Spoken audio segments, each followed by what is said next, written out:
Hey everyone, this is Zekaria Solomon. I hope you're doing very well.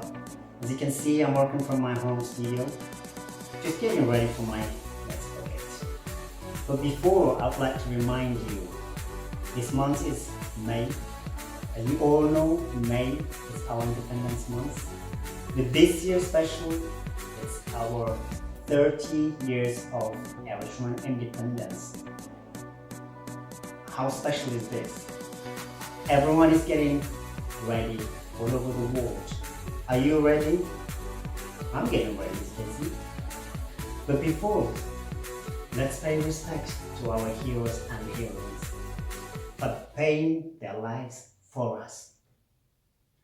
And on behalf of Artists for Eritrea, I would like to wish you all over the world Happy Independence Month.